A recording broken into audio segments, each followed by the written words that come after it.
இனிய வணக்கங்கள், அன்பு நண்பர்களே. மீண்டும் ஒரு புத்தம் புதிய நன்னாள் இறைமையின் வரமாக நமது தளத்தின் முதல் படிநிலையாக நேர்மறை சிந்தனைகளை நம்மிடையே விதைக்க இணைகின்றார் அன்பு தோழர் கற்பகவல்லி அவர்களை அன்புடன் வரவேற்போம். நன்றி. அனைவருக்கும் வணக்கம். இப்பிரபஞ்ச வெளியில் நீக்கமர நிறைந்திருக்கும் பரம்பொருளே, உம்மை வணங்குகின்றோம். உந்தன் அளப்பரிய அன்பால் எங்களுக்கு கிடைத்திட்ட பெற்றோர்கள், வழிகாட்டிகள், உற்றார், உறவினர்கள், நண்பர்கள் மற்றும் ஒவ்வொரு உயிருள்ள ஆன்மாக்கள் மற்றும் உயிரற்ற பொருட்களுக்காகவும் மனம் நிறைந்த நன்றி.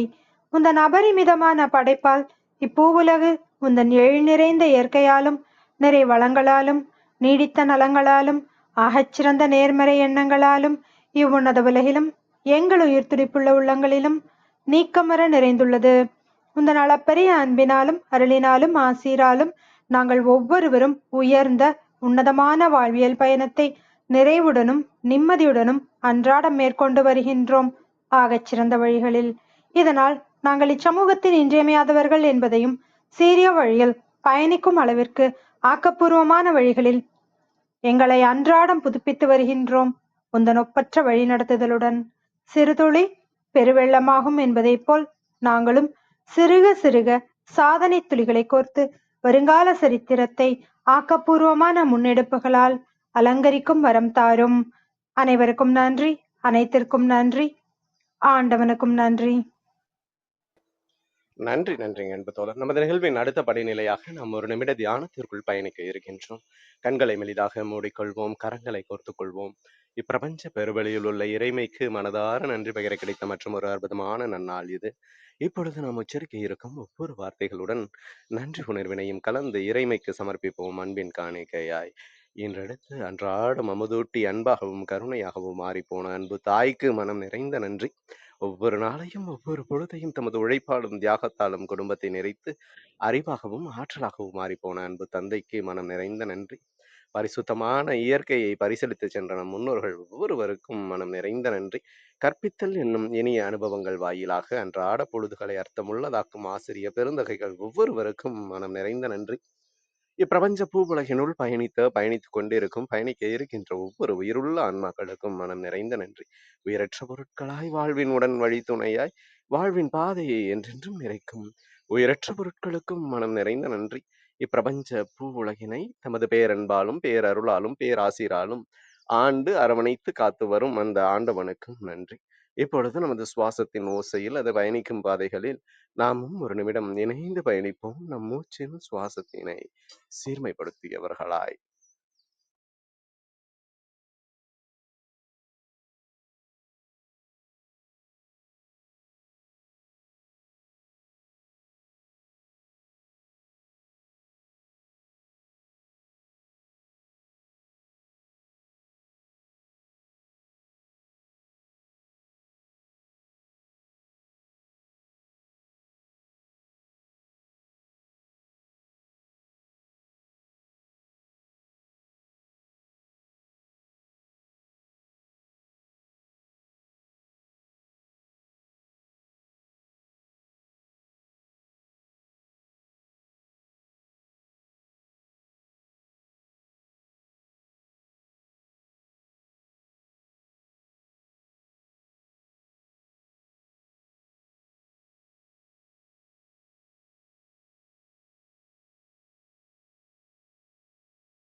இப்பிரபஞ்ச பெருவெளியில் நிகமர நிறைந்திருக்கும் முடிவில்லா பரம்பொருளின் அன்போடும் அருளோடும் ஆசிரோடும் எங்கள் வாழ்வியல் சூழல் அன்றாடம் அர்த்தமுள்ள வகையில் சீருடனும் செம்மையுடனும் பண்பட்டு வருகின்றது.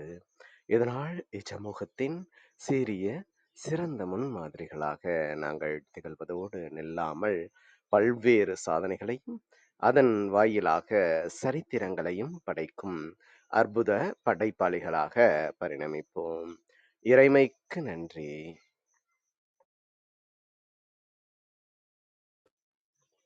இனிய வணக்கங்கள் அன்பு நண்பர்களே. மீண்டும் ஒரு புத்தம் புதிய நன்னாள் இறைமையின் வாரமாக நமது தளத்தின் 703வது நாள் நிகழ்விற்கு உங்கள் ஒவ்வொருவரையும் அன்புடன் வரவேற்பதில் பெருமகிழ்வு கொள்கின்றோம் நாங்கள். இந்த நாள் உங்களுக்கு ஆக சிறந்த நன்னாளாக அமைந்திடவும், நீங்கள் அடியெடுத்து வைக்கும் ஒவ்வொரு முயற்சிகளும் உங்களுக்கு ஆக சிறந்த வெற்றிகளை பரிசளிக்கவும், அன்பின் வாழ்த்துக்களை பகிர்ந்து கொள்வதில் பெருமகிழ்வு கொள்கின்றோம் நாங்கள். அன்பிற்கினிய நண்பர்களே, இந்த வாரம் முழுக்க நாம் பேரறிவு என்ற ஒரு அற்புதமான தொகுப்பின் கீழ் நமது சிந்தனைகளை செழுமைப்படுத்தி வருகின்றோம். இந்த பேரறிவு தொகுப்பில் இன்று இசையும் தமிழும் என்ற தொடர் நிகழ்வின் மற்றும் ஒரு அழகிய பாகத்தினை இன்று நமக்கு அதிகாலை அன்பு பரிசாக வழங்குவதற்காக இணைந்துள்ளார் அன்பு சகோதரி தேவகுமாரி அவர்கள். கடந்த நிகழ்வில் நமது சங்ககால இலக்கிய பாடல்களுடன் நவீன பாடல்களை, அது மட்டுமல்லாமல் அதில் உள்ள உள்ளார்ந்த கருத்துக்கள் மற்றும் நிறைய இலக்கியம் சார்ந்த விடயங்களை வெகு நேர்த்தியான பகிர்வாக நம்மிடையே இனிய பாடல்களுடன் பாடி வெகு அற்புதமான பரிசாக நமக்கு வழங்கியிருந்தார் அன்பு சகோதரி அவர்கள். சிறப்பான இலக்கிய பாடல்களின் பார்வை ஒருபுறம், இன்னிசை பாடல்கள் மறுபுறம் என நமது அவை கடந்த நிகழ்வு வாயிலாக அழகுற்றது. இன்று நமது எளிய அழைப்பினை ஏற்று இன்றைய நிகழ்வின் சிறப்பு அழைப்பாளராக, சிறப்பு பேச்சாளராக இணைந்துள்ள அன்பு சகோதரி தேவகுமாரி அவர்களை சொல்லரங்க சொந்தங்களாகிய உங்கள் ஒவ்வொருவரின் சார்பிலும் சரித்திரம் படைப்போம் தளம் அவரை இந்நிகழ்விற்கு வருக வருக வருக என வரவேற்பதில் பெருமகிழ்வு கொள்கின்றது. வாருங்கள், அடுத்த 50 நிமிடங்கள் அற்புதமான சிறப்புரையில் இணைவோம். நமது வாழ்வியல் புத்தகத்தில் புத்தம் புதிதாய் இன்று மலர்ந்துள்ள புதியதோர் பக்கத்தின் அழகியதோர் அத்தியாயத்தினை இசையும் தமிழும் என்ற அழகிய நிகழ்வு வாயிலாக நமது தமிழின் மேன்மையை உணர்வோம். நமது வாழ்வியல் வழித்தடங்களை இன்னும் வசந்தப்படுத்துவோம். நன்றி.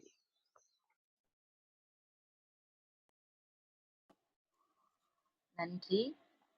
அனைவருக்கும் காலை வணக்கம். இன்று தமிழும் இசையும் என்ற தலைப்பில் என்னை பேச அழைத்ததுக்கு மிக்க மகிழ்ச்சி. சங்ககால பாடல்கள்ல தான் இன்னைக்கும் தொகுத்து வழங்க போறோம். முதல்ல சங்ககால பாடல்களை பத்தி ஒரு சின்ன அறிமுகம். உலகில் மிக தொன்மையான மொழிகளில் ஒன்றான திகழும் தமிழ் மொழி மிக பழமையான இலக்கண இலக்கியங்களை கொண்டு விளங்குகிறது. இந்த தமிழ் மொழியில் பன்னெடுகாலமாக வழக்கிலிருந்து கால ஓட்டத்தில் மறைந்து போன தமிழ் நூல்கள் ஏராளமானவை.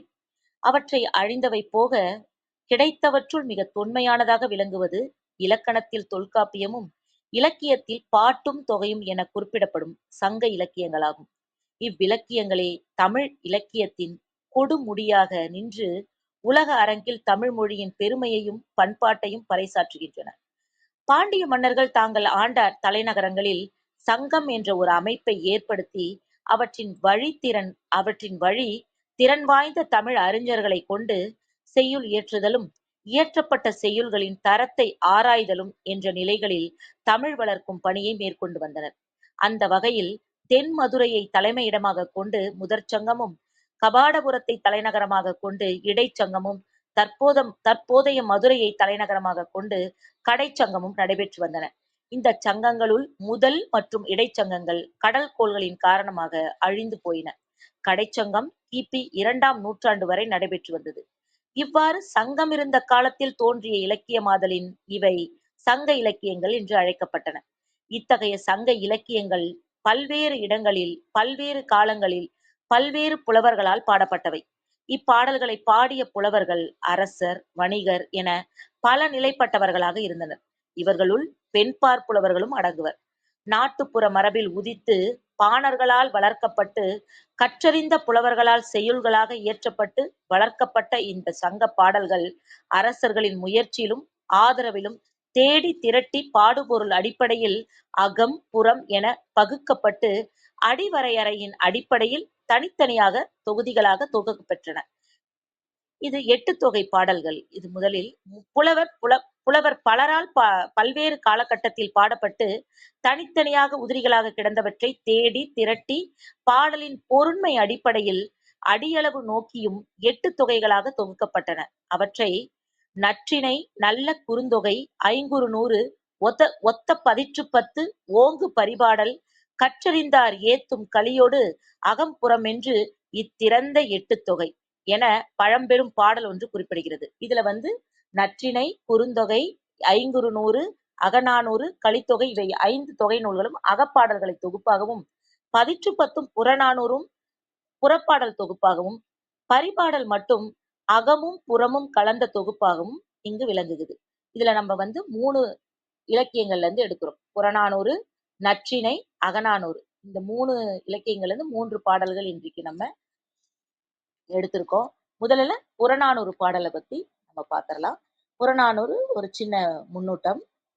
புறநானூறு என்பது சங்கத்தமிழ் இலக்கியத்தில் 8 தொகையில் ஒண்ணு. இது 400 பாடல்கள் உள்ளது.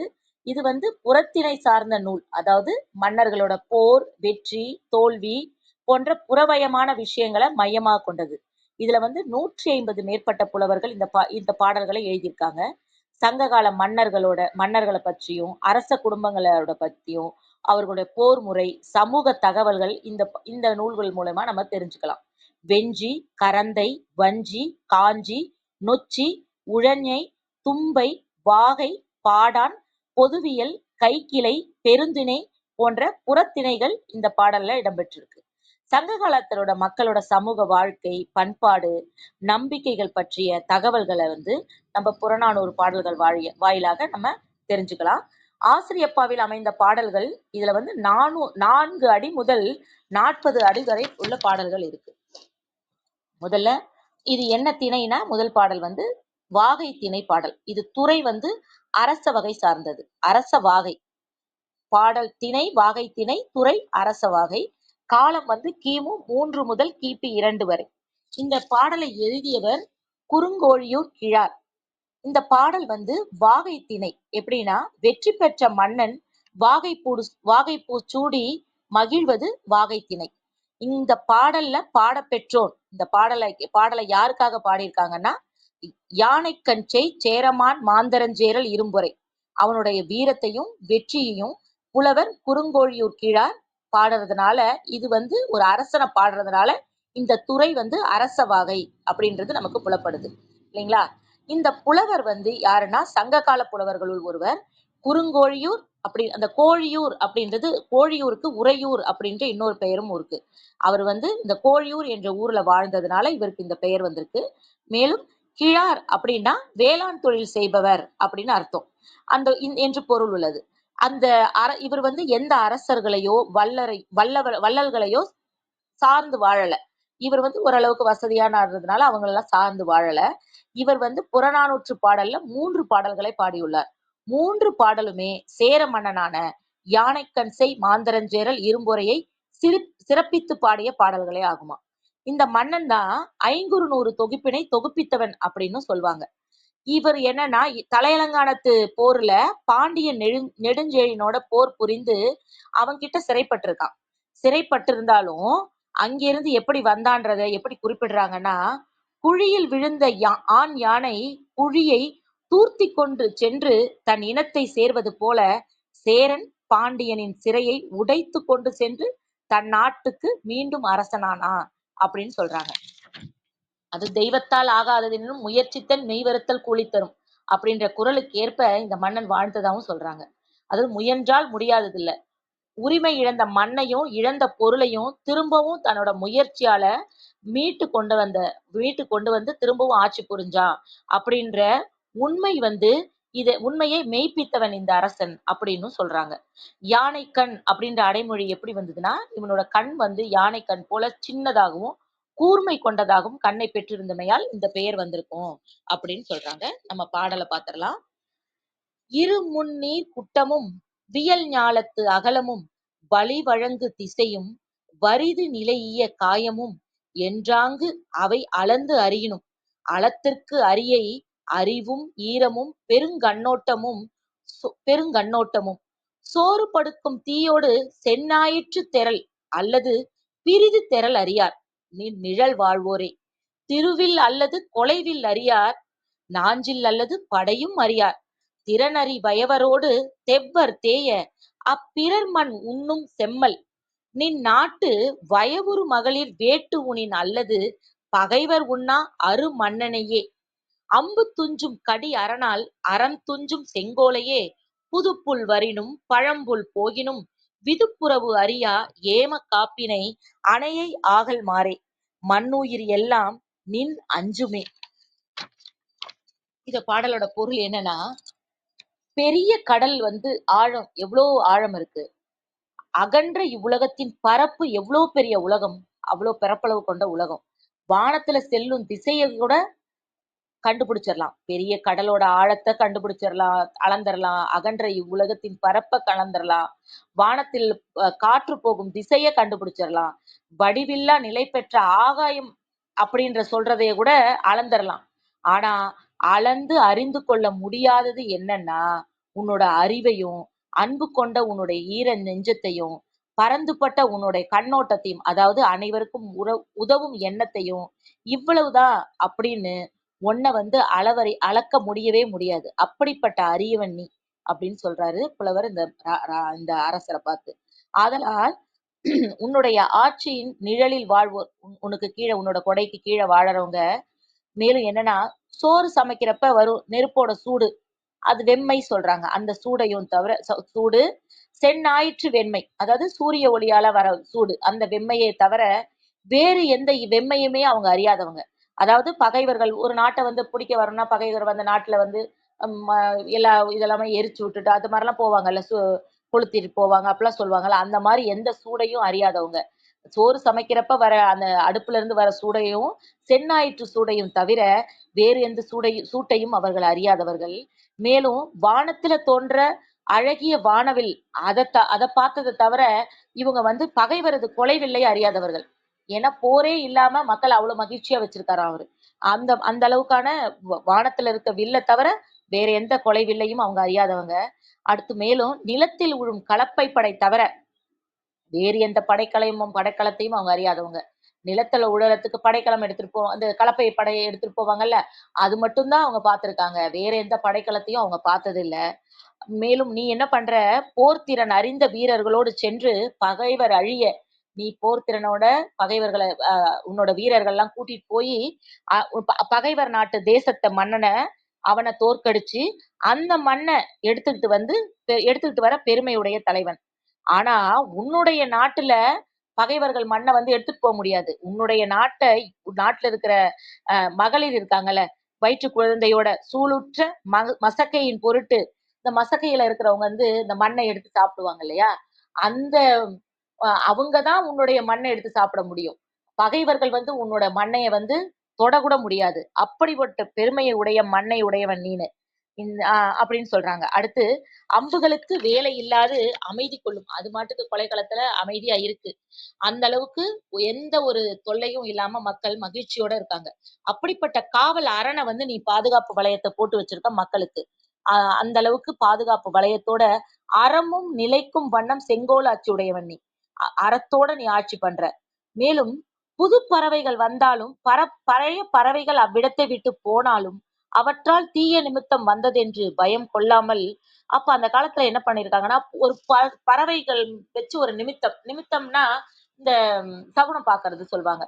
ஏதோ தப்பா நடக்க போகுது அப்படின்னு சகுனம் நல்லதுக்காலும் கெட்டதுக்காலும் சகுனம் பார்ப்போம்ல, அதுதான் நிமித்தம் சொல்றாங்க. புது பறவை வந்துட்டா ஏதோ வேற நாட்டுக்காரங்க ஏதோ போய் போர் புரியறதுக்கு நம்ம நாட்டு மேல படையெடுக்க வந்துடுறாங்களோ அப்படின்ற ஒரு கவலை. நம்ம இங்க இந்த நாட்டுல இருக்க பறவைகள் இந்த ஊர்ல இருக்க பறவைகள் வெளி இடத்துக்கு போயிட்டா வேற ஏதாவது தீங்கு நடந்துருமோ, இங்க இருக்க மன்னர்களுக்கு ஏதாவது தீங்கு நடந்துருமோ அப்படின்ற ஒரு பயம். இந்த மாதிரி எல்லாம் ஒரு நிமித்தம் வச்சிருந்திருக்காங்க போல இருக்கு அந்த காலத்துல. அததான் சொல்றாங்க. புது பறவைகள் வந்தாலும், பழைய பறவைகள் அவ்விடத்தை விட்டு போனாலும், அவற்றால் தீய நிமித்தம் வந்ததென்று பயம் கொள்ளாமல், அதனால அச்சம் இல்லாம, சேமமுடன் அதாவது மகிழ்ச்சியுடனும், பாதுகாப்புடனும் மக்கள் வந்து உன் நாட்டுல வாழறாங்க. அப்படிப்பட்ட காவலை உடையவன் நீ. அத்தகைய அத்தகைய தன்மை உடையதால உன்னுடைய நாட்டு மக்கள் என்ன பண்றாங்கன்னா, ரொம்ப உன் மேல கொண்ட அன்பால ரொம்ப பயப்படுறாங்க. உன் மேல கொண்ட அன்பால ஏதேனும் உனக்கு தீங்கு வந்து விடுமோ அப்படின்னு அஞ்சுறாங்க. இப்படிப்பட்ட நல்லாட்சி நீ புரிவாயாக அப்படின்னு சொல்றாரு. அதாவது புலவர் வந்து இந்த பாடல்ல யானைக்கச்சை மாந்தரஞ்சேரல் இரும்புறையின் செங்கோலாட்சியின் செம்மையை புகழ்ந்தும் அவன் வீரத்தை போற்றியும் மேலும் மக்கள் மிக மகிழ்ச்சியாக வாழ்கின்றனர் என்பதையும் அவன் செம்மல் பணியை கருதி அவன் வந்து இவ்வளோ இவ்வளோ புகழோடையும் நல்லவனாவும் இருக்கிறானே, அதனால உனக்கு ஏதாவது தீங்கு ஏற்பட்டுருமோ அப்படின்னு வந்து அந்த மக்கள் பயப்படுறாங்க, உன் மேல கொண்ட அன்பால பயப்படுறாங்க அப்படின்னு சொல்லி அவர் வந்து பாராட்டுறாரு. அந்த மன்னனை வந்து அவர் பாராட்டுறாரு, புகழ்ந்து பாடுறாரு. இந்த பாடலுக்கு வந்து ஏற்ற குரல் வந்து இந்த குரல் ரொம்ப சிறப்பா இருக்கும்னு நினைக்கிறேன். செங்கோன்மையில குரல் எண் 544. குடித்தழீஇ கோலோச்சி மாநில மன்னன் அடித்தழீஇ நிற்கும் உலகு. குடிமக்களை அன்போடு அரவணைத்து நேர்மையாக ஆட்சி நடத்தும் நல்லரசின் அடிச்சுவட்டை நானிலமே போற்றி நிற்கும். குடிமக்களை அன்போடு அரவணைத்து நேர்மையாக ஆட்சி நடத்தும் நல்லரசின் அடிச்சுவட்டை, அவனோட பாதத்தை நானிலமே போற்றி நிற்கும் அப்படின்னு சொல்றாங்க. இந்த இந்த குரல் வந்து இதுக்கு ரொம்ப பொருத்தமா இருக்கும்னு நான் நினைக்கிறேன்.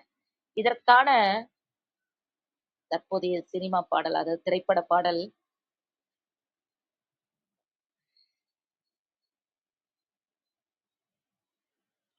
ஒரு சனம் தான் வாழ நல்ல காலம் வந்தாச்சு, நேத்து வர நான் பார்த்த துன்பம் யாவும் போயாச்சு, வீடு வர ஆத்து தண்ணி வந்து தாகம் தீர்த்தாச்சு, வீதி எல்லாம் பள்ளி கூட மெல்ல ஓசை கேட்டாச்சு, இல்லாம இங்க கிடையாது எங்க எஜமா இருக்கையிலே, பொல்லாப்பு நம்ம நெருங்காது எங்க எஜமா காவலிலே, உங்களைத்தான் நம்புது இந்த பூமி, இனி எங்களுக்கு நல்ல வழி காமி, எஜமா காலடி மண்ணெடுத்து நெத்தியில பொட்டு வச்சோம், எஜமான சொல்லுக்குத்தான் நாங்க தினம் கட்டுப்பட்டோம்,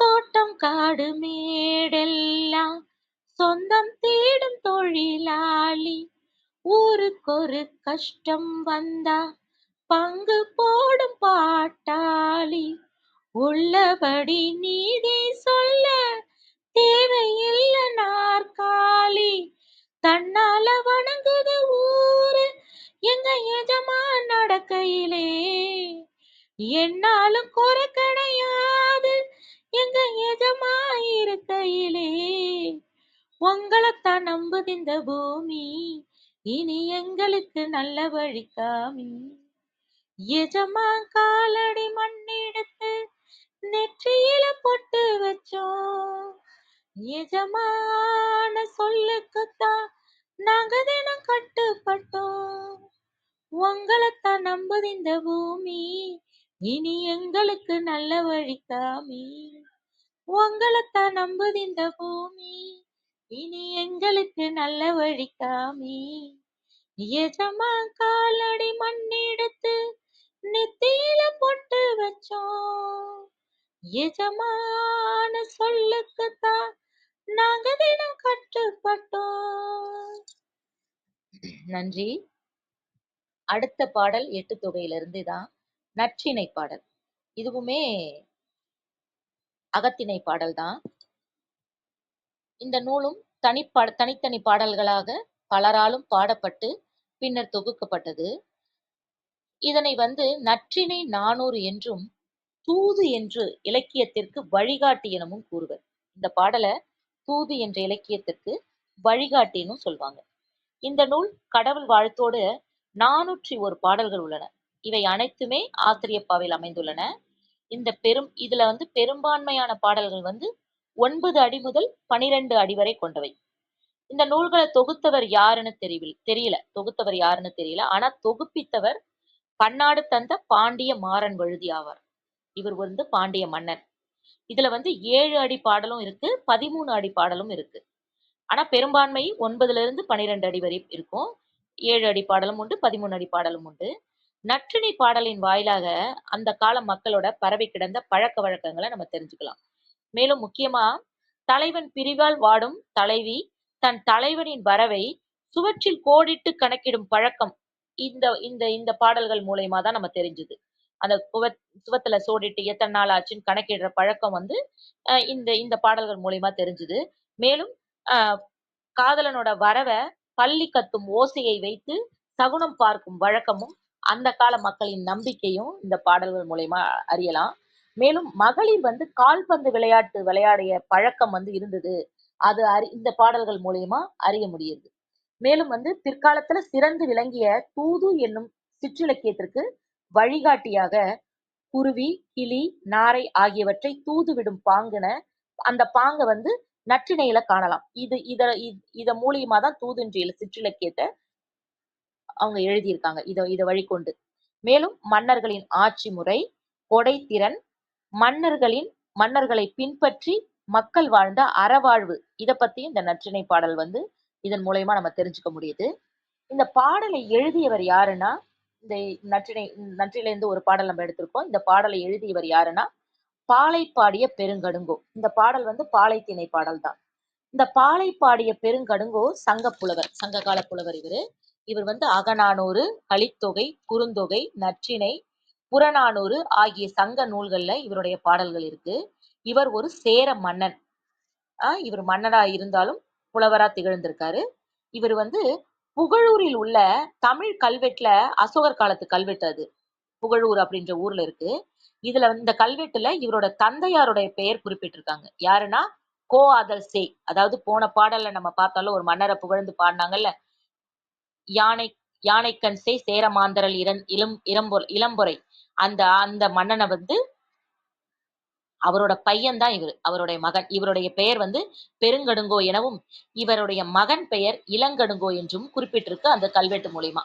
அந்த கல்வெட்டுல நம்ம தெரிஞ்சுக்கலாம். இவர் வந்து 5 திணைகள்ல பாலைத்திணையை விரித்து பாடியிருக்காரு. நிறைய பாடல்கள் பாலைத்திணையை பாடினதுனால இவரை வந்து பாலை பாடிய பெருங்கடுங்கோ அப்படின்னு அழைக்கிறாங்க. இவர் வந்து பொருணை நதி பாயும் கருவூரை ஆட்சி செஞ்சிருக்காரு. அந்த நாட்டை தலைநகரமா கொண்டு ஆட்சி பண்ணியிருக்காரு. இவர் வந்து சங்க தொகுப்பில் இவர் எழுதிய நூல்கள்ல 67 பாடல்கள் இவர் எழுதியிருக்காரு. இவற்றை ஒண்ணு மட்டும்தான் புறத்திணை பாடல், மற்றது எல்லாமே அகத்திணை பாடல்.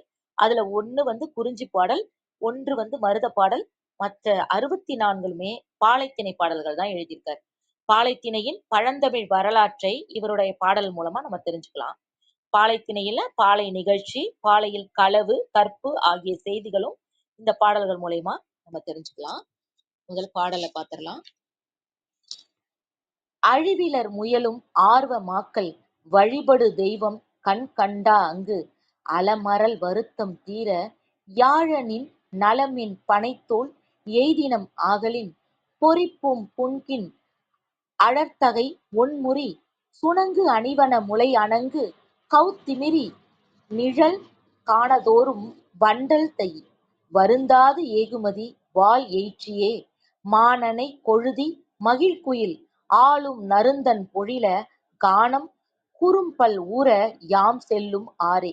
அழிவிலர் முயலும் ஆர்வ மாக்கள் வழிபடு தெய்வம் கண்கண்டா அங்கு அலமரல் வருத்தம் தீர யாழனின் நலமின் பனைத்தோல் எய்தினம் ஆகலின் பொறிப்பும் புன்கின் அழற்தகை ஒன்முறி சுணங்கு அணி வனமுலை அணங்கு கௌத்திமிரி நிழல் காணதோறும் வண்டல் தையி வருந்தாது ஏகுமதி வாள் எயிற்றியே மானனை கொழுதி மகிழ்குயில் ஆளும் நறுந்தன் பொழில கானம் குறுப்பல் ஊர யாம் செல்லும் ஆரே. அதாவது தலைவனும் தலைவியும் காதல் வாழ்க்கை வாழ்ந்துட்டு இருக்காங்க. அப்ப வந்து இவங்க பழகிறது அவங்க பெற்றோருக்கு தெரிஞ்சு அவளை வந்து வீட்டு சிறையில வச்சிடுறாங்க.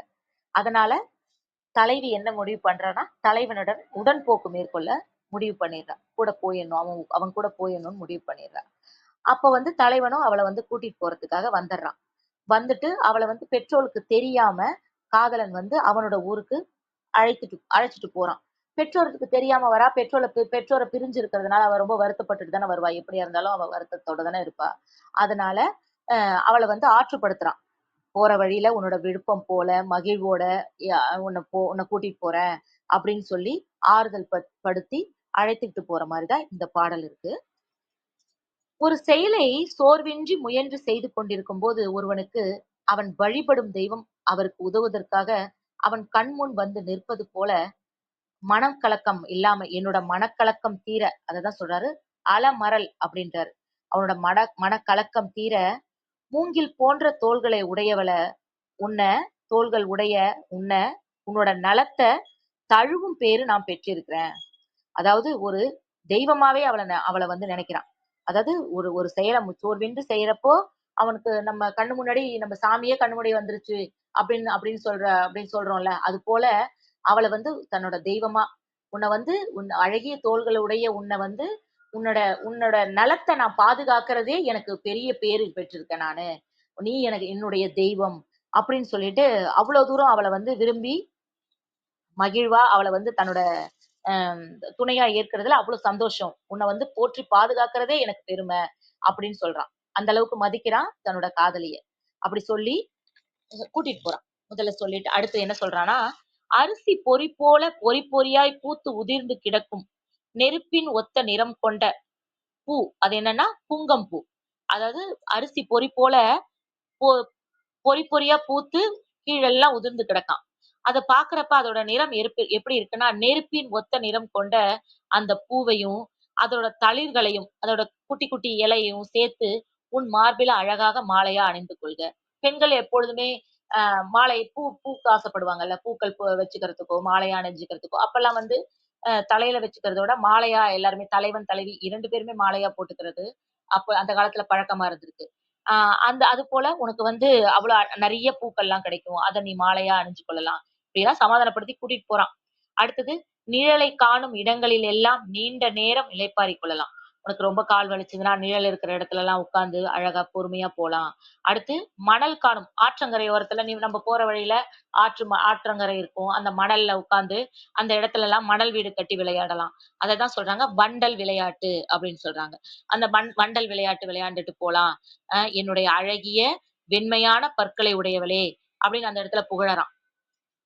இந்த மாதிரி விளையாண்டுட்டு போலாம் பொறுமையா அழகா வெண்மையான பற்களை உடையவளே இந்த அளவுக்கெல்லாம் நம்ம போலாம் பொறுமையா போலாம். எந்த துன்பம் நேராத காட்டு வழியில தான் நான் உன்னை கூட்டிட்டு போறேன். அது காட்டு வழிதான் ஆனா கானகம் தான். ஆனா அது அந்த காட்டுல பயப்படுற மாதிரியான காட்டு வழி கிடையாது. ரொம்ப அங்க எப்படி இருக்கும்னா மாம்பூக்கள் மாந்தோப்பு அந்த மாதிரிதான் இருக்கும்.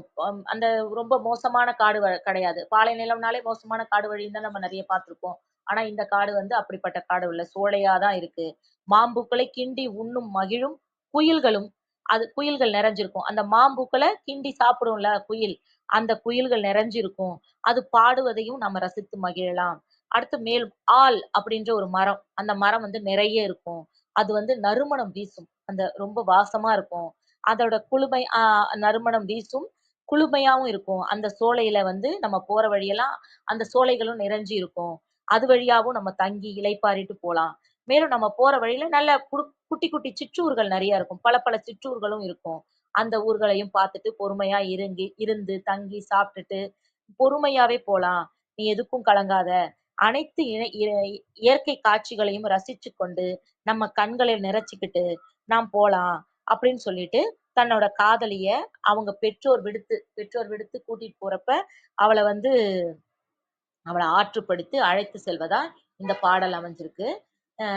இந்த பாடலுக்கான குரல் வந்து 1272 கண் நிறைந்த காரிகை காம்பேர்த்தோட் பேதைக்கு பெண் நிறைந்த நீர்மை பெரிது.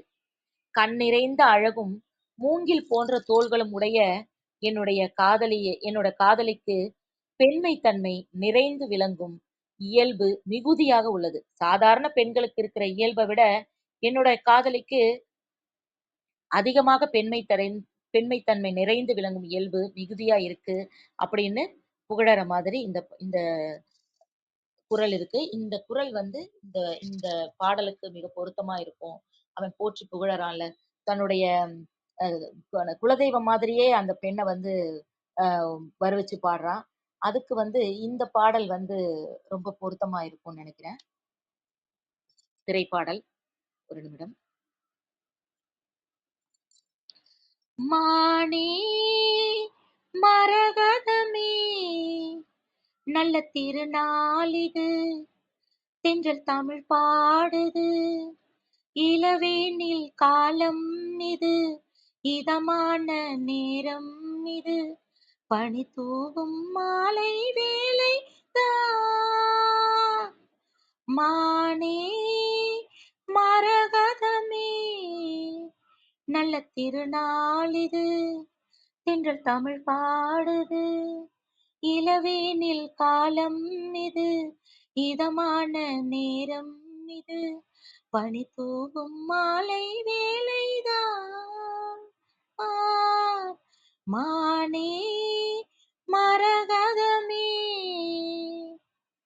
நேசம் வச்சு நெஞ்சில் வச்ச பூச்செடி நீயடி பூவும் வச்சு பொட்டும் வச்ச பைங்கிளி உன்மடி பாசம் வச்சு பாடும் பாட்டை கேளடி என் கண்மணி உள்ளம் என்னும் வீட்டிலே ஒட்டி வச்ச ஓவியம் எண்ணம் என்னும் ஏட்டிலே அச்சடிச்ச காவியம் மனசுக்குள் கோயில் கட்டி மகாராணி ஒன்ன வச்சு பொழுதானா பூச பண்ணி வாழுறேன் தேனே திரவியமே நல்ல திருநாள் இது தென்றல் தமிழ் பாடுது இளவேனில் காலம்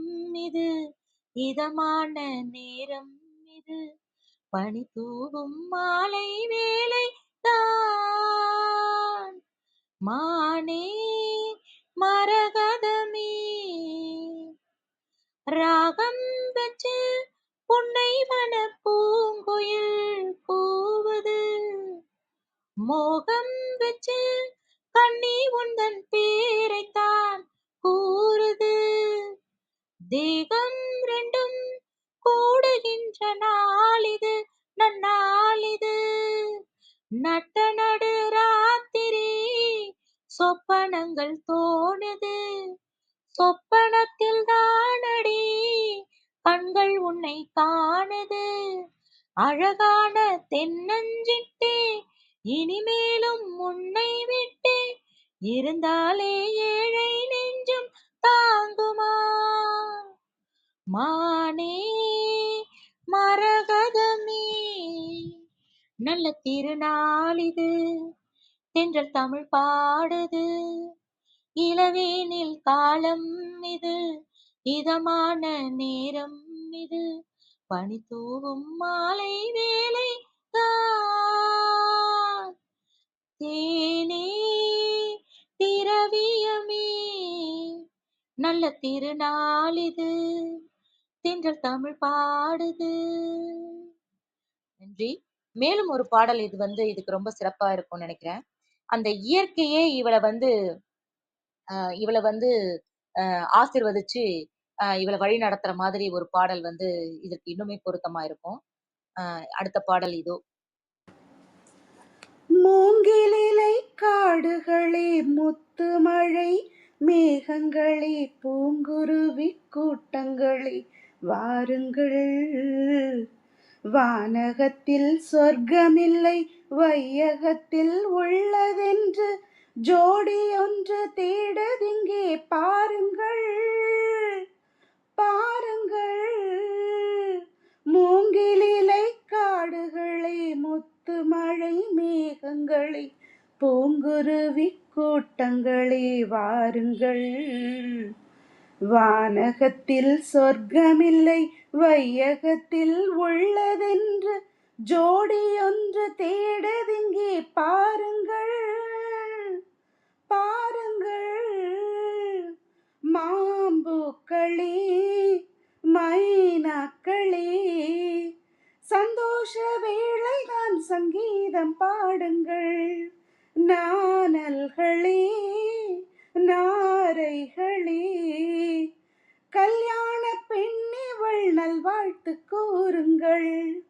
கால காலமாய் தப்பாத தாளமாய், காதல் வண்ணமே மங்காத கோலமாய், பெண்ணென்ற காவியம் பல்லாண்டு வாழணும்.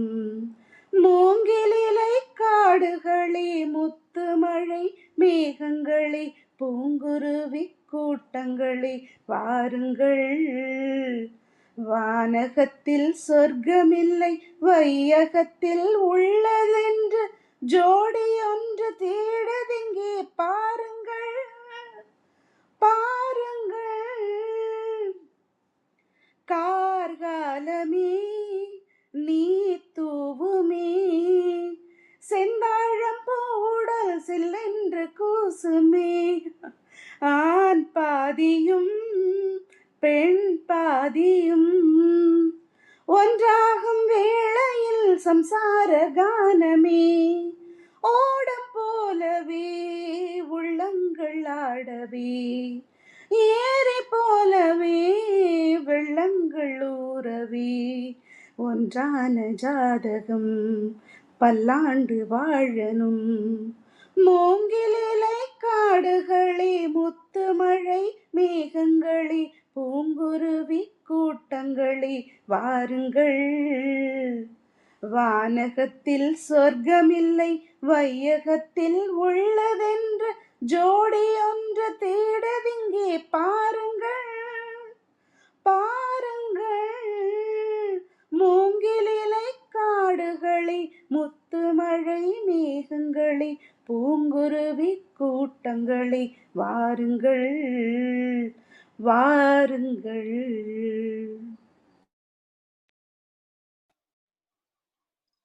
நன்றி. அடுத்து அகநானூறு 8 தொகையில அடுத்த பாடல் அகநானூறு பாடல். இந்த பாடல் குறிஞ்சி திணை பாடல். இந்த பாடலை எழுதியவர் புலவர் கபிலர். இவர் சங்க காலத்து தமிழ் புலவர். இவர் குறிஞ்சி திணை பற்றி பாடியவர் என்பதால் குறிஞ்சிக்கோர் கபிலர் என்று அழைக்கப்படுகிறார். கபிலர் பாண்டிய நாட்டில் உள்ள திருவாதவூர் என்ற ஊரில் பிறந்தவர். இவர் அகத்திணைகள் பலவற்றை பாடியவர். இவர் கலித்தொகை, 10 பாட்டு, ஐங்குறு நூற்றில் குறிஞ்சி திணை பற்றிய 100 பாடல்களை பாடியுள்ளார். கபிலர் பாரியின் நெருங்கிய நண்பர். இந்த பாடலோட கூற்று என்னன்னா, தோழி தலைவனுக்கு கூறியதாக அமைந்த பாடல். பாடல் எழுந்த சூழல் எப்படின்னா, பகல்ல தலைவனும் தலைவியும் சந்திப்பு நிகழ்ந்து அவங்க காதல் கொள்றாங்க. பகல் பொழுது சந்திப்புக்கு பின் இரவு குறியில சந்திக்க ஆரம்பிக்கிறாங்க. இதுவே தொடர்கதையா போகுது. தலைவன் திருமணம் முடிக்கும் எண்ணமே இல்லாம இரவு குறியில சந்திக்கிறதையே அதிகம் விருப்பம் உள்ளவனா இருக்கான். இதை பார்த்த தோழி தலைவன் கிட்ட தலைவியை தலைவன் விரைவில் திருமணம் செய்து கொள்றதுக்காக யோசனை எப்படி பண்றது, எப்படி சொல்றது அப்படின்னு அவ யோசிக்கிறா. அப்ப அவ இப்படி சொல்ல ஆரம்பிக்கிறா. என்ன சொல்றானா, நீ அச்சம் தரும் வழியில நீ ஒவ்வொரு நாளும் இரவுல வர, உனக்கு ஏதாவது ஆகிடுமோ சொல்லிட்டு தலைவி அஞ்சுறா. அப்படி ஏதாவது நடந்துட்டா தலைவி உயிரோடையே இருக்க மாட்டா. அதனால நீ பகல்ல அவளை சந்திக்கிறத நீ இரவுல சந்திக்கிறத விடுத்து பகல்ல சந்தி. அப்பதான் அவ என்ன நினைக்கிறா, பகல்ல வரத்துக்கு பயந்துகிட்டு, பகல்ல வந்தா எல்லாரும் பார்ப்பாங்கல்ல, அப்ப தலைவியோட பெயர் கெட்டு போகும், அதனால விரைவில் அவன் திருமணம் முடிப்பான் அப்படி என்ற நோக்கத்தோடு அவ இந்த மாதிரி அவனுக்கு அறிவுரை சொல்ற மாதிரி, தோழி தலைவனுக்கு சொல்ற மாதிரி இந்த பாடல் அமைஞ்சிருக்கு. பாடலை பார்த்திடலாம். நீர் நிறம் கரப்ப உழுபுறு உதிர்ந்து பூமலர் கஞலிய கடுவரர் கான் யாற்று கராஅம் துஞ்சும் கல் உயர் மரி சுழி மரா யானை மதம் தப ஒற்றி உரா ஈர்க்கும் உட்குவரு நித்தம் கடுங்கண் பன்றியின் நடுங்காது துணிந்து நாம அருந்துரை பேர் தந்து யாமத்து ஈங்கும் வருபவோ ஓங்கல் வெற்ப ஒரு நாள் விழுமம் உறினும் வழிநாள் வாழ்குபவள் அல்லல் என் தோழி. யாவதும் ஊறுஇல் வழிகளும் பயில வழுநகர் நீடு இன்று ஆத இழகுவர். அதனால் உளமறல் வருத்தம் உறுத்தும் எம் படப்பை கொடுத்தேன் இழைந்த கோடு உயர் நெடுவரை பழம் தூங்கு நலப்பின் காந்தல் பொதும்பில் பகல் நீ வரினும் புணர்குவை அகல்மலை வாங்கு அமைக்கண் இடை கடுப்ப யாய் ஓம்பினால் எடுத்த தடமென் தோழி. பாடலுக்கான பொருள்: காந்தல் என்பது கரத்தல் அப்படின்னா மறைத்தல் அப்படின்ற பொருள். ஊழ்தல் அப்படின்னா முதிர்வடைதல். கழலுதல் அப்படின்னா நெருக்கமாக இருத்தல். அதாவது காற்றாறு கரை புரண்டு கரையோரம் இருக்கும் மரங்கள், காற்றாடு கரை புரண்டு ஓடும். அந்த காற்றாட்டுக்கு கரையோரத்துல இருக்கும் மரங்கள்லாம் எப்படி இருக்கும்னா நன்றாக மலர்ந்து முழு மலராய் இருக்கான். ஊழுதல்னா அந்த முதிர்வடைதல், அந்த முதிர்ச்சி அடைந்து முழு மலரா இருக்கான். அந்த மலர்கள் நீரின் மேல விழுந்திருக்கான். அந்த காட்டாற்று வெள்ளத்தின் மேல விழுந்திருக்கான். அந்த மலர்கள் மிகவும் நெருக்கமா இருக்கான். நீரில் மிதந்து வருவதால அந்த நீரின் மேற்பரப்பே மறைக்கப்பட்டுள்ளதாம். நெருக்கமா அந்த தண்ணியே தெரியாத அளவுக்கு மலர்கள் மறைஞ்சி அந்த காட்டாற்று வெள்ளம் ஓடுதான். அந்த ஓரத்துல இருக்கிற மரங்கள்ல இருக்கிற மலர்கள் எல்லாமே. அதனால அந்த கலங்களா வர நீரோட உண்மையான நிறமே என்னன்னு தெரிய மாட்டேங்குதாம். என்னன்னு வெளியே தெரியலையாம். அதனால ஆற்றுல இறங்கி அடுத்த கரைக்கு போக நினைக்கிறவங்க அதோட அந்த ஆத்தோட உண்மையான ஆழம் என்னன்னே தெரிய மாட்டேங்குது இல்லையா? திணறி போயிருவாங்களாம். இறங்கின பிற்பாடுதான் தெரியுமா, ஐயோ இந்த இந்த இந்த ஆற்றுல இவ்வளவு ஆழம் இருக்கு அப்படின்னு. காற்றாறுனால எப்படி போகும்? காட்டாறுனா எப்படி போகும்? கடுமையான வேகத்தில் தானே அடித்து புரண்டு வரும் இல்லையா? அதே போலதான் வருதான் இந்த இந்த இந்த காட்டாறுமே. ஆழம் தெரியாத வேகமும் மிகுந்த இந்த காட்டாற்ற நீந்தி தான் கடக்க முடியும். அவ்வளவு சீக்கிரமா அதை கடந்துட முடியாது. மேலும் அந்த காட்டாறுன்றதுனால அந்த மலைகளுக்கு மேலதானே பாஞ்சு வரும் இல்லையா? அந்த பாறைகள் நிறைய உயர்ந்து நிற்குமா. இப்ப நீந்திக்கிட்டு வரவங்க அதை கடக்க போறப்போ கொஞ்ச நேரம் இளைப்பாறதுக்கு அந்த பாறை மேல கொஞ்ச நேரம் இளைப்பாறிட்டு போலாம், புடிச்சுக்கிட்டு நிக்கலாம் அப்படின்னாலும் நிக்க முடியாதாம். ஏன்னா அந்த பாறை மேல முதலைகள் படுத்திருக்குமா. அது தன்னோட உணவை பிடித்து சாப்பிட்ட பிற்பாடு சாப்பிட்ட நேரம் போக மீதி நேரத்துல என்ன பண்ணுமா, அந்த பாறையில தான் தூங்குறது போல படுத்திருக்குமா. ஆனா அது தூங்குதா முழிச்சிருக்கா நமக்கு தெரியாது. அது பக்கத்துல போனாலே நம்ம முழிச்சிருந்தா நமக்கு அவ்வளவுதான், முடிஞ்சது கதை, நம்ம கதை. அதனால அதுக்கு மேலேயும் நம்பி போக முடியாது. எப்படின்னா அது ஓய்வே இல்லாமதான் அடுத்த கரையை நம்ம தாண்டி வரணும். அதுக்காக சொல்றாங்க அப்படி. அடுத்து அந்த பாறைகளுக்கு மேல நீர் மோதி மோதி, நிறைய பாறைகள் இருக்குல்ல, அடுத்தடுத்து நீர் மோதி மோதி அந்த இடத்துல ஒரு சுழல் மாதிரியே எதிர்ல வர தண்ணி, இங்க 4 பக்கமும் தண்ணி மோதுறதுனால அந்த இடத்துல ஒரு சுழல் மாதிரி இருக்குமா. அந்த சுழல்ல சிக்கிக்கிட்டா ரொம்ப கஷ்டம். அவ்வளவு ரொம்ப கொடுமையான பாதை அது. மேலும் எப்படி இருக்கும்னா அந்த மதம் பிடித்த யானையை தன்னோட வீரத்தையே காட்டாற்று வெள்ளம் அடக்கி விடுமா. ஒரு சாதாரண யானைக்கு பெரிய பலம் இருக்கும். அதே மதம் பிடித்த யானைக்கு எப்படி அசுர பலம் இருக்கும் இல்லையா? அந்த அசுர பலம் கொண்ட யானை கூட வெள்ளத்துல சிக்கினா அதோட வீரம் அடங்கி போயிருமா. இததான் புலவர் சொல்றார். ஆனா இந்த காட்டு பன்றி இருக்கு இல்லையா, அது மிகவும் முரட்டு குணமுடையதான். எப்படிப்பட்ட வெள்ளமா இருந்தாலும் துணிஞ்சு இறங்கி நீந்தி செல்லுமா. அந்த காட்டு பன்றி போல தலைவனும் ஆற்று நீரில் நீந்தி கடப்பானா. ஆற்றில் ஒரு சில இடங்கள்ல தான் இறங்க முடியும். அதுதான் துறை நம்ம சொல்லுவோம் இல்லையா? அதை நம்ம கேள்விப்பட்டிருப்போம் இல்லையா? சலவைத்துறை, படித்துறை, குழித்துறை அப்படின்னு சொல்லி கேள்விப்பட்டிருப்போம்ல. அதே போல இங்க ஆற்றுல நீந்தி வரும்போது இறங்குவதற்கு அருந்துறை அப்படின்னு சொல்றாங்க. அந்த துறை அது எப்படி இருக்கும்னா அதுவும் புதர்கள் நிறைந்த வழுக்கல் நிலமா இருக்காம். ரொம்ப பயங்கரமான அச்சம் நிறைந்த ஆபத்தான வழியில தான் இப்ப நம்ம பார்த்தது எல்லாமே ரொம்ப அச்சம் நிறைந்த பாதை தான். அந்த காட்டாற்று வெள்ளத்துல கடந்து வர்றதுல எத்தனை சிக்கல் இருக்கு, எத்தனை கஷ்டம் இருக்கு. இப்படி எல்லாமே இப்படிப்பட்ட வழித்தடங்கள்ல தான் தினமும் போறானா நம்மளோட தலைவன். அதுவும் எப்படின்னா இத்தனை இடையூறுகளையும் தாண்டி பகல்ல வரதே கஷ்டம். ஆனா இந்த தலைவன் என்ன பண்றானா, தலைவியை சந்திக்க இரவுல, அதுவும் நடு இரவுல வந்தா எப்படி? அப்ப தலைவி பயப்படுவா இல்லையா? நாங்க எல்லாரும் பயப்படத்தானே செய்வோம் அப்படிங்கிற மாதிரி கேட்கிறா தோழி. அதாவது யாமம் அப்படின்னு சொல்றார் புலவர். யாமம் அப்படின்னா நள்ளிரவு. நம்மளோட முன்னோர்கள் பொழுதுகளை 6 வகையா பிரிச்சிருக்காங்க. விடியல், பகல், ஏற்பாடு. இவை 3மே பகல் பொழுது. மாலை, யாமம், வைகறை இவை இரவு பொழுது. 6 சிறு பொழுதுகளா பிரிச்ச நம்ம ஆளுங்க அதை ஒவ்வொன்றுத்துக்கும் 4 மணி நேரங்கள் கொண்டவையா பிரிச்சிருக்காங்க. இதுல இரவு 10 மணி முதல் காலை 2 மணி வரை உள்ளதுதான் அந்த பொழுதுதான் யாமம் அப்படின்னு சொல்றாங்க. தோழி சொல்றா, இந்த ஓங்கிய மலைநாட்டு தலைவனே, அதாவது அதாவது உயர்ந்த மலைகளை உடைய நாட்டு தலைவனே, நீ இந்த மாரி பயம் நிறைந்த வழியில வரும்போது, ஏதாவது ஒரு நாள் உனக்கு ஊறு நேர்ந்துச்சுன்னா, மறுநாள் என்னோட தலைவி உயிர் வாழ மாட்டா. அந்த ஒரு நாள் இரவு நீ வரலன்னா கூட ஏதோ தீங்கு நேர்ந்துருச்சே அப்படின்னு முடிவு பண்ணிட்டு மறுநாள் காலையிலேயே அவ தலைவி வந்து உயிர் உயிர் வந்து இழந்துருவா. அப்படிப்பட்ட அன்பு கொண்டிருக்கா உன் மேல. கொஞ்சம் கூட சாதாரணமா ஒரு சாதாரண போற வழியில இப்ப எல்லா மக்கள் அடிக்கடி நடமாடுற வழியிலேயே போயிட்டு வரவங்களுக்கே அடிக்கடி சென்று வருகின்ற பாதையிலேயே ஒரு நாள் இல்லைனாலும் ஒரு நாளா கஷ்டத்தை சந்திக்க நேருது மக்களுக்கு. அப்படி இருக்கிறப்போ ஆனா நீயோ மோசமான அச்சம் நிறைந்த வழியில தினைக்கும் அதுவும் இரவுல நீ வந்துட்டு போற. இப்படி வந்தீன்னா தலைவி வந்து பயப்பட மாட்டாளா என்ன? அதனால இனிமே நீ என்ன பண்ற? இரவுல நீ வராத அப்படின்னு சொல்றான். அப்ப அதுக்கு தலைவன் கேக்குறான், அதுக்கு வழிதான் என்ன? அப்புறம் நான் எப்படி தலைவியை சந்திக்கிறது? அப்படின்னா, முடிஞ்ச அளவு நீ வந்து அஹ் விரைவுல திருமணம் செய்துக்க பாரு. அப்படி இல்லைன்னா நீ பகல்ல வந்து அவனை சந்திக்க முடியாதா அப்படின்னு கேக்குறா. பகல்ல வந்து சந்திச்சுட்டு போ அப்படின்றா. இவ வந்து உள்ள உள்ள ஒரு நோக்கத்தோட கேக்குறா, சொல்றா பகல்ல வந்து சந்திச்சுட்டு போனா அனைவரும் பார்க்க நேரும். அப்ப வந்து கண்டிப்பா தலைவன் வந்து தலைவியை மனம் முடிக்கிற மாதிரி சூழல் ஏற்படும் அப்படிங்கறதுனால அதுல ஒரு உள்ளுணர்வு உரை வச்சுதான் அவ சொல்றா.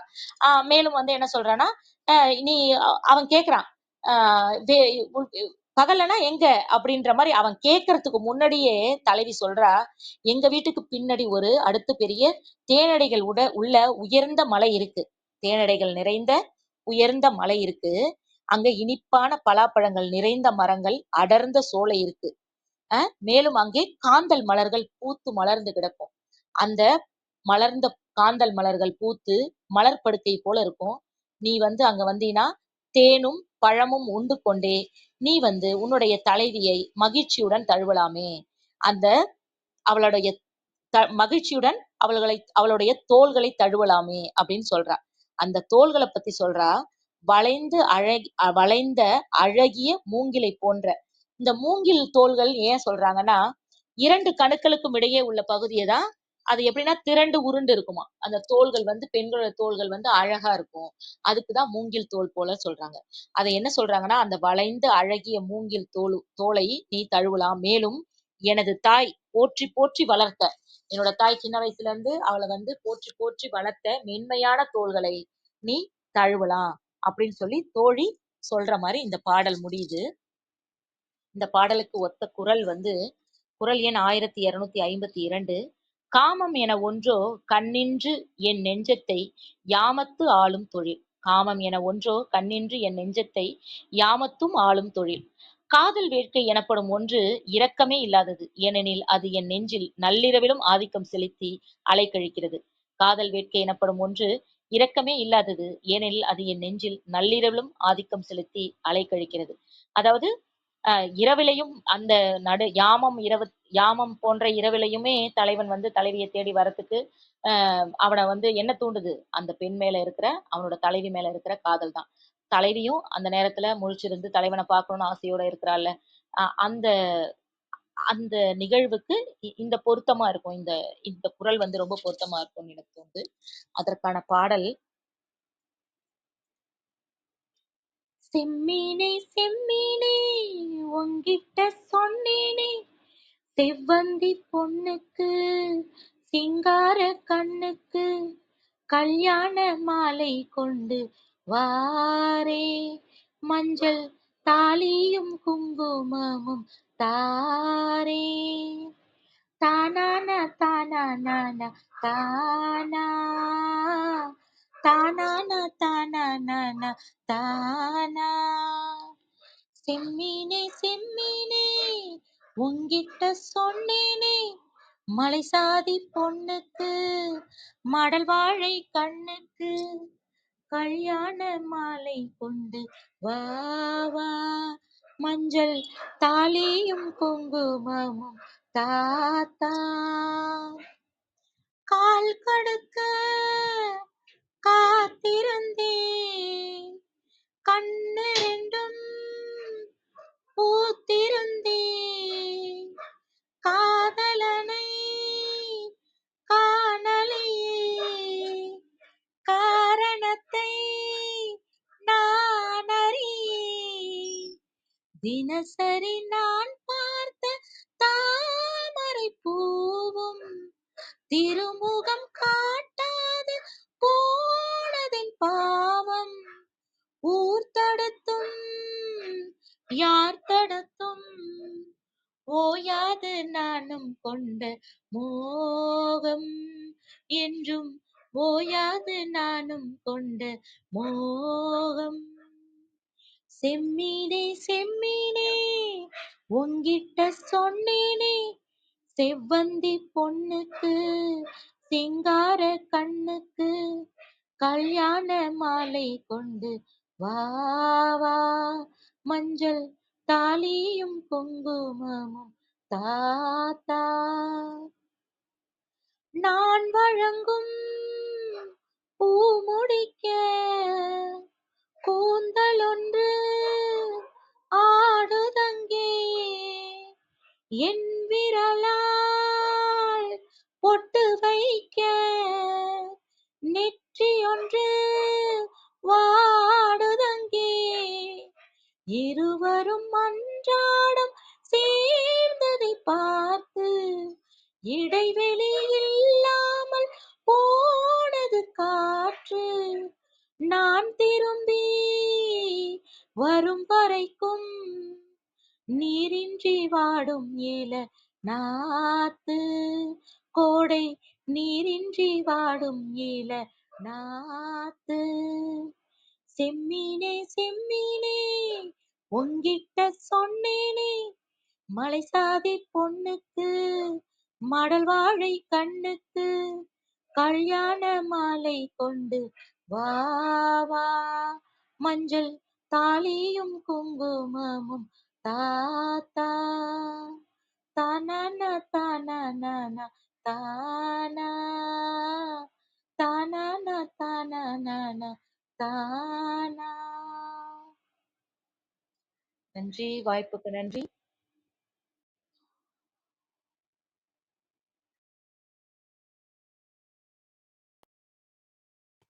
நன்றி, நன்றிங்க. மிகவும் சிறப்பான, அற்புதமான பகிர்தல். நிச்சயமாக இந்த சங்க காலத்திற்குள் சென்று வந்த ஒரு உணர்வினை இன்றைய பாடல்கள் வாயிலாகவும், அதன் விளக்கங்கள் வாயிலாகவும், திருக்குறள் வாயிலாகவும், அதற்கு சமீபத்திய திரைப்பட பாடல்கள் கிட்டத்தட்ட ஒத்து வரக்கூடிய பாடல்கள் குறித்த அந்த ஒரு பார்வையினையும் வெகு சிறப்பாக பகிர்ந்தளித்தீர்கள். அன்பு சகோதரி கவிதா ஜீவா அவர்களுக்கும் மனம் நிறைந்த நன்றிகளை இந்த நேரத்தில் பகிர்ந்து கொள்வதில் பெரும் மகிழ்வு கொள்கின்றோம். நிச்சயமாக இன்றைய காலை பொழுது மிகவும் ஒரு இனிய பொழுதாக அமைவதற்கு இசையும் தமிழும் என்ற ஒரு அற்புதமான தொடர் நிகழ்வின் மற்றும் ஒரு அழகிய பாகத்தினை வாயிலாக பழந்தமிழரின் வாழ்வியல் கூறுகளோடு இணைந்து இசையோடு கூடிய ஒரு அற்புதமான நிகழ்வினை பரிசளித்த தருணங்களுக்காக சொல்லரங்க சொந்தங்களாகிய அன்பு நண்பர்கள் ஒவ்வொருவருடனும் இணைந்து சரித்திரம் படைப்போம் தளம் தங்களுக்கு மனம் நிறைந்த நன்றிகளையும் வாழ்த்துக்களையும் பாராட்டுகளையும் பகிர்ந்து கொள்வதில் பெருமகிழ்வு கொள்கின்றது. அன்பிற்கினிய நண்பர்களே, நாம் அனைவரும் இணைந்திருப்பது சரித்திரம் படைப்போம் தளம். ஒவ்வொரு வாரமும் ஒவ்வொரு தொகுப்பு, ஒவ்வொரு நாளும் ஒவ்வொரு தலைப்பு, வார இறுதியில் சிறப்பு விருந்தினரின் அழைப்பு, ஞாயிறுதோறும் நமக்கான விடுப்பு என்ற அடிப்படையில் நமது தளம் இயங்கி வருகின்றது. அவ்வரிசை இந்த வாரம் முழுக்க நாம் பேரறிவு என்ற ஒரு அற்புதமான தொகுப்பின் கீழ் நமது சிந்தனைகளை செழுமைப்படுத்தி வருகின்றோம். இந்த பேரறிவு தொகுப்பில் இன்று இசையும் தமிழும் என்ற அற்புதமான தொடர் நிகழ்வின் மற்றும் ஒரு அழகிய பாகத்தினை அன்பு சகோதரி தேவகுமாரி அவர்கள் அதிகாலை அன்பு பரிசாக வழங்கினார்கள். ஒவ்வொரு நாள் நிகழ்வுகளிலும் சரித்திரம் படைப்போம் தளத்தோடு இணைந்து பயணிக்கவும், நமது வாழ்வியல் வழித்தடங்களை இன்னும் வளப்படுத்திக் கொள்ளவும் அன்புடன் அழைக்கின்றோம். இப்பொழுது நிகழ்வின் நெறியாளுமையை தொடரவும், முதன்மை கருத்தினை வழங்கிடவும் அன்பு தோழர் கற்பகவள்ளி அவர்களை அன்புடன் அழைக்கின்றோம். நன்றி. அனைவருக்கும் வணக்கம். தேவகுமாரி அவர்களுக்கு நன்றி. இசையும் தமிழும் அப்படிங்கிற இன்றைக்கு ஒரு அருமையான ஒரு தலைப்புல அழகான கருத்துக்கள் பகிர்ந்துக்கிட்டாங்க.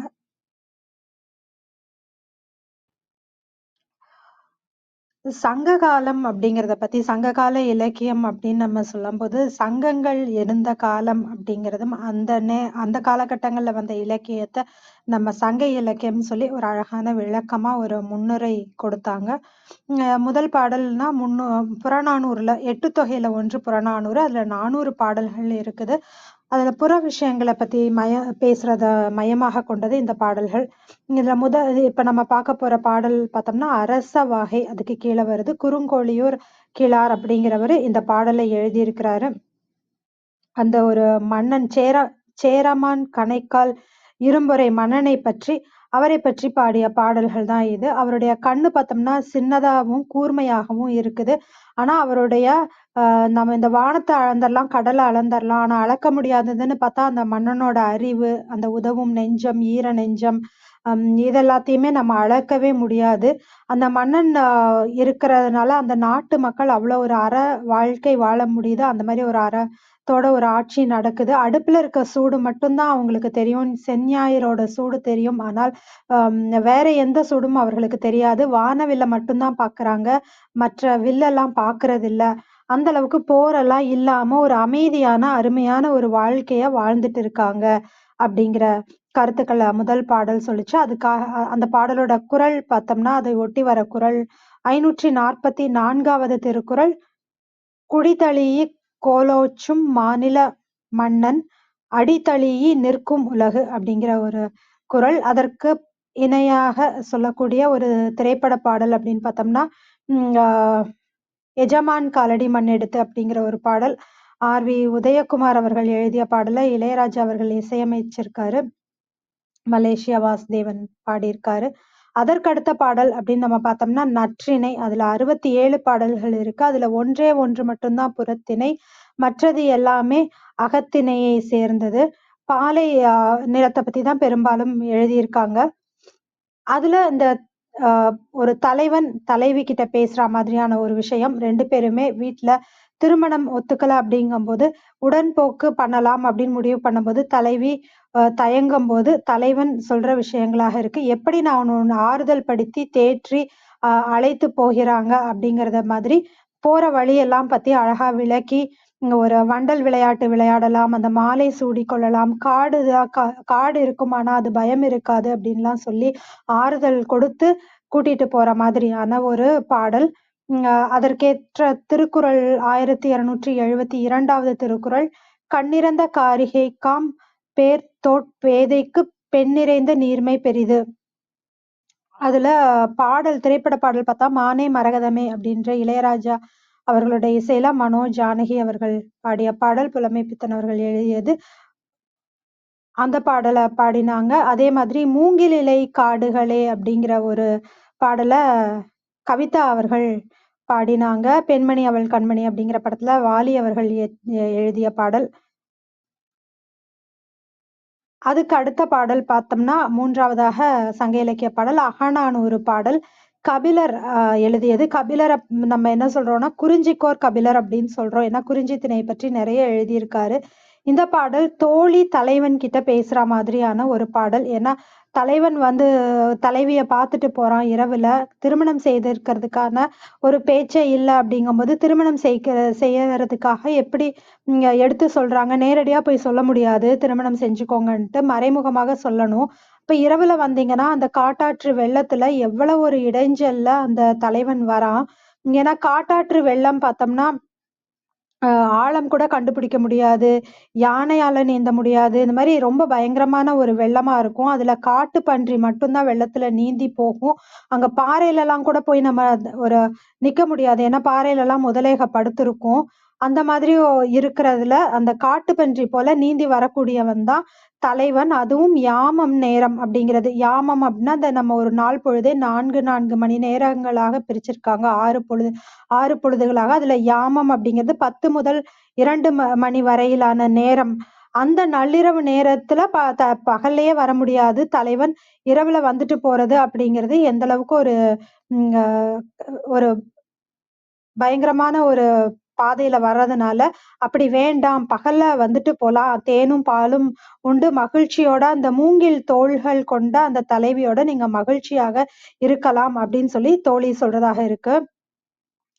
அதற்கான திரைப்பட பாடல் பார்த்தோம்னா, காமம் என ஒன்றோ கண்ணின்றேன் நெஞ்சத்தை யாமத்தும் ஆளும் தொழில் அப்படின்னு 1252வது திருக்குறள். அதே போல பாடல் நம்ம பார்த்தோம்னா, செம்மீனே செம்மீனே அப்படிங்கிற ஒரு பாடல் செவ்வந்திங்கிற படத்துல வாலி அவர்கள் எழுதிய பாடல். அழகா பாடினாங்க. மிகவும் இசையும் தமிழும் அப்படிங்கும்போது சங்ககால இலக்கியத்தும் அத ரொம்ப அழகா அந்த பாடல்களை சொல்லி அதற்கான விளக்கத்தையும் சொல்லி அதற்கு இணையான குரல், அதற்கு இணையான திரைப்பட பாடல்கள் அப்படின்னு சொல்லி அருமையான பாடல்களோட இன்றைய காலை பொழுதை அழகாக்கிய தேவகுமாரி அவர்களுக்கு நன்றி. பாடல் பாடிய கவிதா அவர்களுக்கும் நன்றி. கவிதா வணக்கம். உங்கள் கருத்துக்கள் நீங்க பகிர்ந்துக்கலாம்.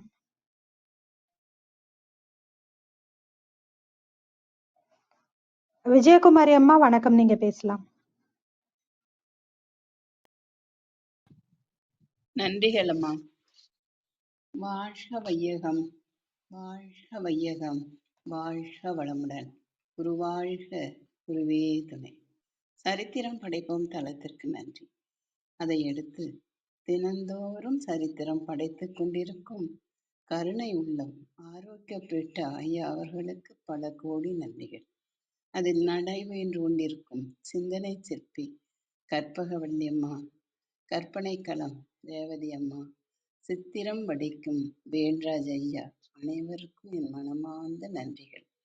இன்று நம் தளத்தில் வந்து நமக்கெல்லாம் அரிய பெரிய கருத்துக்களை எடுத்து கூறிய அம்மா தேவகுமாரி அம்மா அவர்களுக்கும் மனமார்ந்த நன்றிகள்.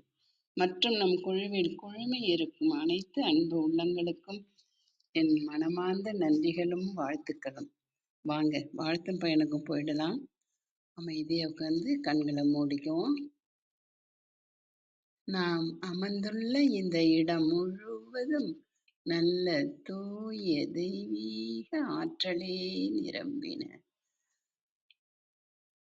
அருட்பேராற்றல் உடலிலே உயிரிலே அலை அலையாக பாய்ந்து நிரம்புவதை உணர்கிறோம். அன்னைக்கு வணக்கம், தந்தைக்கு வணக்கம், அருள்நிறை ஆசான் வேதாத்திரி மகரிஷி அவர்களுக்கு வணக்கம். குருவாழ்க, குருவே துணை. அருட்பேராற்றல் இரவும் பகலும் எல்லா நேரங்களிலும் எல்லா இடங்களிலும் எல்லா தொழில்களிலும் உறுதுணையாகவும் பாதுகாப்பாகவும் வழிநடத்தியாகவும் அமையுமாக. வாழ்க வளமுடன், வாழ்க வளமுடன், வாழ்க வளமுடன். அருட்பேராற்றல் கருணையினால் இங்குள்ள அனைவரும் நல்ல உடல் நலம், நீளாயுள், நிறை செல்வம், உயர் புகழ், மெய்ஞானம் பெற்று சிறந்தோங்கி வாழ எல்லாம் வல்ல இறைநிலையோடு இணைந்து வாழ்த்தி மகிழ்கின்றேன். வாழ்க வளமுடன், வாழ்க வளமுடன், வாழ்க வளமுடன். இறை பேராற்றலே பக்கதுணையாகவும் பக்க பலமாகவும் இருந்து வழி நடத்துவாராக. நன்றிகள் அம்மா. இன்னைக்கு அம்மா வந்து அந்த பாட்டு கவிதை அருமையா எடுத்து சொன்னாங்க. அந்த காதலன் காதலியை வர்ணிக்கும் அந்த வார்த்தைகள் அருமையாக இருந்ததம்மா. ரொம்ப ரசிச்சு கேட்டோம். அந்த காட்டுல இயற்கை ரகசியங்களை எடுத்துரைத்த விதம் மிக அற்புதம். அந்த காதலன் காதலிக்கிட்ட அவ்வளோ அருமையா சொல்லி அவளை அழைச்சிட்டு போற அந்த காட்சி. மானே மரகதமே பாடல் பிரமாதம் அம்மா. மூங்கிலிலை காடுகளே, முத்தமிழ் மேகங்களே, அருமை அருமை. அந்த காட்டாற்று வெள்ளத்துல அந்த மலர் மிதந்து போகும் காட்சி நேரில் கண்ட அனுபவம் கிடைச்சதுமா எனக்கு. அப்படி ஒரு அருமையா எடுத்து சொன்னீங்க. அந்த காதலன் வந்து காதலிய இரவு நேரத்துல வந்து சந்திக்கும் பொழுது எவ்வளவு ஆபத்தான இது அப்படின்னு அந்த தோல் எடுத்துரைக்கும் விதம், மறைமுகமா கல்யாணம் பண்ணிக்கோ அப்படிங்கிற சொல்ற அந்த செயல் அருமையா வர்ணிச்சு சொன்னீங்கம்மா. நன்றிகள் அம்மா. இன்னும் நிறைய கற்பகவள்ளி சொல்லிட்டாங்க. இன்னும் வர்றவங்க எல்லாமே சொல்லுவாங்க. நன்றிகள் அம்மா. நீங்களும் உங்கள் அன்பு குடும்பமும் குழந்தைகளும் நல்ல உடல்நலம், நீலாயுள், நிறை செல்வம், உயர் புகழ், மெய்ஞானம் பெற்று சிறந்தோங்கி வாழ வேண்டும். வாழ்க வளமுடன், வாழ்க வளமுடன், வாழ்க வளமுடன். நன்றிகள் அம்மா. அம்மா உங்களுக்கும் நன்றி. நன்றிகள் அம்மா. நன்றிங்கம்மா. உங்கள் அன்பான நன்றிங்க தேவிகுமாரி. நன்றிங்கம்மா. உங்கள் அன்பான வாழ்த்துக்கும் கருத்துக்களுக்கும் நன்றி. கவிதா வணக்கம், நீங்க பேசலாம். வணக்கம் அனைவருக்கும். இது வந்து 2வது நிகழ்வா இன்னைக்கு நம்ம இசையும் தமிழும் பேசுகிறோம். ரொம்ப சிறப்பாக இருந்தது. ரைட் ஃப்ரம் அந்த சங்கத்தில் ஆரம்பித்து முதல் சங்கம், இடைச்சங்கம், கடைச்சங்கம் எப்படி ஆரம்பிச்சது, அந்த காலத்தில் வந்த பாடல்கள் தான் சங்க பாடல்கள்னு சொல்லி அகநானூறு, நற்றிணை, குறுந்தொகை இது எல்லாத்துலேருந்தும் எடுத்துகிட்டு வந்தது. ரொம்ப நல்லா இருந்தது. எனக்கு பர்சனலாக வந்து யானைக்கண் செய் மாந்தரல் சேரல் இரும்பரை பற்றி சொன்னது, பாண்டிய தலையாலங்கானத்து செருவென்ற நெடுஞ்செழியன் பற்றி சொன்னது, அதுபோல் கடுங்கோ பாலை பாடிய கடுங்கோ பற்றி சொன்னது. இது எல்லாமே பர்சனலாக எனக்கு ரொம்ப பிடிச்சிருந்தது. எனக்கு வரலாறு பிடிக்குங்கிறதுனால ரொம்ப நல்ல பாடல்கள் எல்லாமே. என்ன மாதிரி வாழ்ந்திருக்காங்க, என்ன மாதிரி ஒரு வாழ்வியல் இருந்திருக்காங்க, எவ்வளோ கஷ்டமான காலத்துலேயும் அகத்தினை அதில் கொண்டு வந்து அந்த நினைவுகளுக்காக ஒரு செயல்கள் எழுதினதும், எவ்வளோ கடினமான பாதைகளை கடந்து வந்தால் கூட காதலன் காதலியோட நினைவில் அந்த புனையப்பட்ட பாடல்கள் வந்து என்னென்னைக்கும் நிலை பெற்று இது வரைக்கும் நமக்கு கேட்குறதுக்கு கேட்டால் நம்ம சந்தோஷப்படுற அளவுக்கு அந்த பாடல்கள் இருக்குது. தமிழோட அருமை, புலமை எல்லாமே அதில் தெரியுது. நம்ம புலவர்களோட புலமை எல்லாமே அதில் தெரியுது. அந்த வாழ்வியலுக்கு நம்ம உடனே நம்மளை அப்படியே டைம் மிஷின் மாதிரி எடுத்துகிட்டு போகுது இந்த பாடல்கள். அதை வந்து எளிமையாக பொருள் சொல்லி குரலோட விளக்கி அதை வந்து குரலோடு இணைத்து அதை பாடலோடு இணைத்து கொண்டு வந்து தர்றதே ஒரு நல்ல ஃபார்மேட் அது. அதை கொண்டு வரீங்க தேவா. ரொம்ப சிறப்பாக இருந்தது இன்னைக்கு எனக்கு ரொம்ப பிடிச்சிருந்தது. சிறப்பான பாடல்கள் உங்கள் பாடல்களும். நன்றி நன்றி கற்பகவல்லி, நன்றி ஆரோக்கியம். உங்கள் அன்பான வாழ்த்துக்களுக்கும் கருத்துக்களுக்கும் நன்றி. ராணியம்மா வணக்கம், நீங்க பேசலாம். வணக்கம்மா. அனைவருக்கும் வணக்கம். சரித்திரம் போற்றுவோம் அவையினுடைய அனைத்து உள்ளங்கள், நல்ல உள்ளங்களையும் அதை வழிநடத்தி செல்லக்கூடிய அனைத்து நல்ல உள்ளங்களையும் வணங்கி என்னுடைய தொடர நான் தேவகுமாரி ரொம்ப நல்லா இருந்ததுடா. அதாவது சங்க இலக்கியம் அப்படின்னாலே எல்லாரும் மிரண்டு ஓடுற மாதிரி இருக்கும். அது என்ன சங்க இலக்கியம், அது எவ்வளவு கஷ்டமா இருக்குமோ அப்படின்னு நினைச்சுக்கிட்டலாம். ஆனா அதுல உள்ள பாடல்கள் எல்லாமே இன்றைய வாழ்முறைக்கும் பொருந்தும். இரவுக்குறி, பகற்குறி, அந்த இடவுக்குறி, இடையீடு, இது எல்லாமே ஒருவர் விரும்புறது, அப்புறம் வந்து பெற்றோர் விரும்பலைன்னா உடன் சேர்ந்து போறது, அது உடன்போக்குன்னு சங்க இலக்கியம் சொல்லும். இப்படி முதல்ல இலக்கியம் என்பதே வாழ்க்கையை காட்டக்கூடிய கண்ணாடி தான். அந்தந்த கால மக்களினுடைய வாழ்க்கை நிகழ்வுகளை காட்டக்கூடிய கண்ணாடி தானே இலக்கியம். சங்ககால மக்கள் எப்படி எல்லாம் வாழ்ந்தாங்க, அதை வந்து ரெண்டா பிரிச்சுக்கிட்டு அகத்திணை புறத்திணை பிரிச்சுக்கிட்டு அந்த அகத்திணை பாடல்களை, அதாவது ஒருவனும் ஒருத்தியும் உள்ளம் கலந்து பழகி இல்லற நடத்தக்கூடிய அந்த பாங்கை அன்பின் ஐந்திணைன்னு சொல்லிட்டு அகநாட்டுல பாடல்கள் சொல்லும். புறத்திணை வந்து மக்கள் வெளியில போய் வியாபாரம், போர், கல்வி இதெல்லாம் வந்து புறத்திணையில அடங்கும். ரொம்ப அழகா இருக்கு. நம்ம யானைக்கண் செய் மாந்து இரும்புரை இவங்கெல்லாம் மிக குறிப்பிடத்தக்க, அடிக்கடி நம்ம பார்வையில நம்ம செவிகள்ல மனசுல பதிஞ்சவங்க. அதே போல தலையாலங்கானத்து செருவென்ற பாண்டியன் நெடுஞ்செழியன் அப்படித்தான் அவங்களையெல்லாம் நினைவு கூர்ந்தது. அப்புறம் வந்து இந்த இரவுக்குறி தலைவன் வரும்பொழுது யானையால கூட நீந்த முடியாதான், ஆனா பன்றியால நீந்த முடியுன்றது ஒரு நல்ல புதுமையான செய்தியா இருந்தது எனக்கு. அதாவது உருவத்தை பார்த்து நம்ம எடை போட முடியாது, ஆற்றலும் முயற்சியும் அதுக்கு நிறைய இருக்கும் போல இருக்குது. அதனாலதான் அந்த ஆற்று வெள்ளத்துல வந்து அது நீந்தி வரும். அந்த அந்த முயற்சி வந்து தலைவனுக்கு ஒப்பிட்டு சொன்னது ரொம்ப நல்லா இருந்தது. ரொம்ப சிறப்பா இருந்தது. அதாவது அந்த கால மக்கள் வாழ்க்கை முறை, இந்த கால மக்கள் வாழ்க்கை முறையும் பெருசா ஒண்ணும் மாறல. அடிப்படையெல்லாம் ஒண்ணுதானே. இப்ப இனிப்புன்னு சொன்னா எல்லாமே சர்க்கரை அந்த மைதா மாவு அப்படி கலந்தது தானே.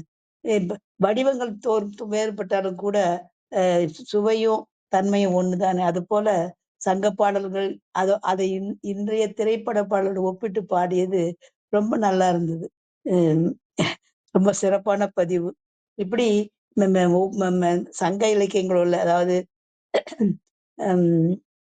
நற்றினை நல்ல குறுந்தொகை ஒத்த 10 ஓங்கு பரிபாடல் கற்றறிந்தார் ஏத்தும் கலியோடு அகம்புறம் என்று இத்திரத்தை 8 தொகையின் 8 தொகைகள் வரிசைப்படுத்துவாங்க. அந்த 17 மேல் கணக்கு நூல்கள்ல உள்ள ஒவ்வொரு நூல்களையும் அவ்வளவு நல்லா இருக்கும். நம்ம பார்க்காமே, அதாவது புதையலை வீட்டுல உள்ள பொருள்களை நம்ம பார்க்காமே இருக்கிற மாதிரி திடீர்னு ஒரு திட்டு, ஓ இது இவ்வளவு நல்லா இருக்குது அப்படின்னு நினைப்போம் இல்லையா? அதை போல ஒவ்வொரு பாடலா கொண்டு வந்து எல்லோரும் தெரிந்து கொள்ளுமாறு சொல்றதுன்றது ஒரு பெரிய கலை. அந்த கலை நம்ம தேவகுமாரி கை வந்திருக்குது. தொடரட்டும் அவங்களுடைய பணி. நல்லா இருந்ததுடா. காலையில ஒரு இலக்கிய மனம் கமழ்ந்த ஒரு நிகழ்வை கேட்டது எனக்கு ரொம்ப மகிழ்ச்சி. நன்றி நன்றி, வாழ்த்துக்கள். வாய்ப்பு கொடுத்த எல்லாருக்குமே நன்றி. முக்கியமா பிரிட்டோ, கற்பகம், இந்த அவையில உள்ள வேல்ராஜ், விஜயா, இவங்க எல்லாருக்குமே நன்றி, வாழ்த்துக்கள். நன்றி நன்றிப்பா. நன்றிங்கம்மா. உங்கள் அன்பான வாழ்த்துக்களுக்கு நன்றிங்கம்மா. வேறு யாருக்காவது கருத்துக்கள் இருந்தா பகிரலாம். நன்றி அனைவருக்கும். தேவகுமாரி, உங்கள் ஏற்புரைக்கான நேரம். உங்கள் நிறைவு கருத்துக்கள் நீங்க பகிர்ந்துக்கலாம்.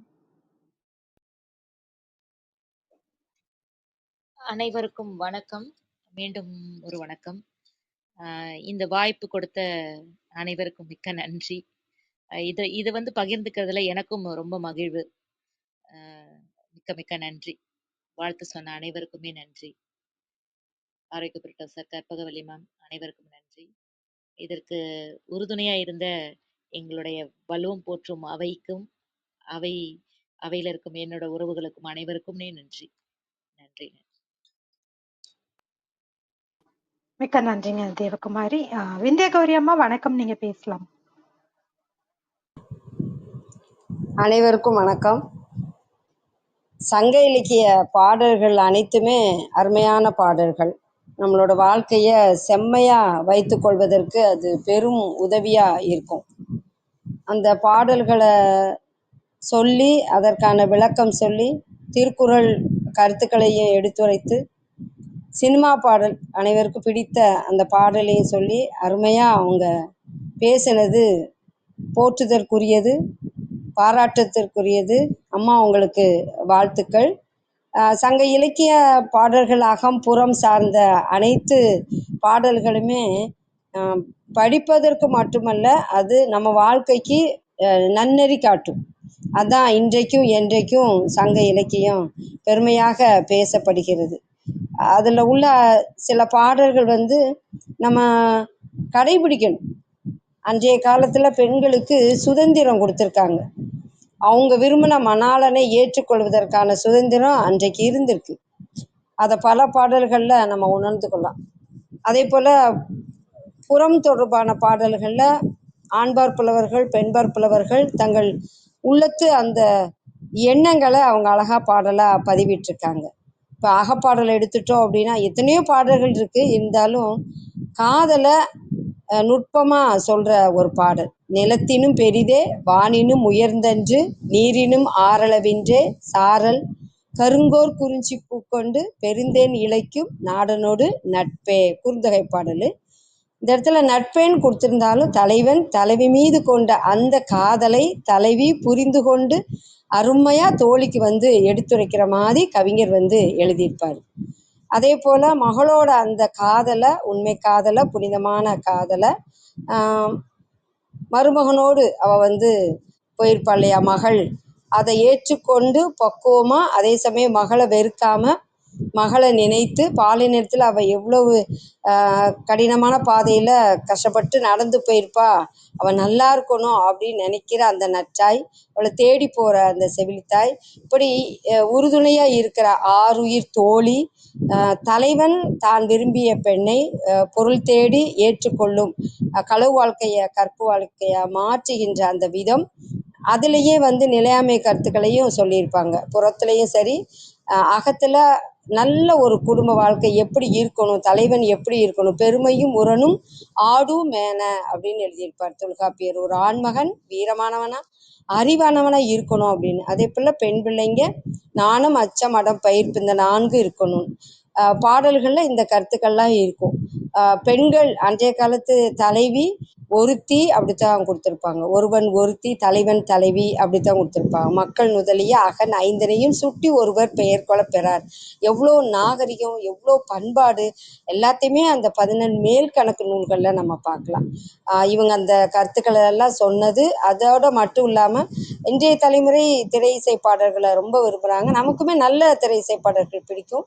அந்த பாடல்கள் திருக்குறளில் எல்லாமே இருக்குது, இல்லாத கருத்துக்களே அதில் இல்லை. அதையும் பொருத்தமாக சொன்ன உங்களுக்கு தேவகுமாரி அம்மாவுக்கு மனமகிழ்வோடு நன்றிகள் நன்றிகள் நன்றிகள். நன்றிங்கம்மா. நன்றி. உங்கள் அன்பான வாழ்த்துக்களுக்கு நன்றிங்கம்மா. அருள் செவியரையா வணக்கம், நீங்க பேசலாம். வணக்கம், அனைவருக்கும் இனிய காலை வணக்கம். தேவாமா அருமையான ஒரு இசையோடு கலந்த அந்த சங்க இலக்கிய நூல்களிலிருந்து அகநானூறு, புறநானூறு, நன்னூல் அந்த மாதிரி நிறைய பாடல்கள் தேர்ந்தெடுத்து, அந்த பாடல்களை எப்படி தேர்ந்தெடுத்தாங்க தெரியல, அவ்வளவு அருமையான பாடல்கள். அதற்கு இணையா நம்முடைய திரைப்பட பாடல்களும் இணைத்து அது ஒரு கலவையா நமக்கு ஒரு காலை பொழுதுல ஒரு இசைமலையில நனைஞ்ச ஒரு உணர்வு. வாழ்த்துக்கள், நல்லா அருமையா இருந்தது. சில வர்ணனைகள்லாம் வந்து இப்படி இல்லாமா அப்படிங்கிற மாதிரி எல்லாம் தோணுது. ஏன்னா அந்த காலத்துல அந்த மன்னன் தன்னுடைய நாட்டோட மண்ணை வந்து எவனாலும் எடுத்துட்டு போக முடியாது அப்படிங்கிறதுக்கு அந்த முதல் பாடல் சிறப்பா அந்த பாடல் அமைஞ்சது. மசக்கையில் இருக்கிற பெண்கள் தான் அந்த மண்ணள்ளி சாப்பிடுவாங்க.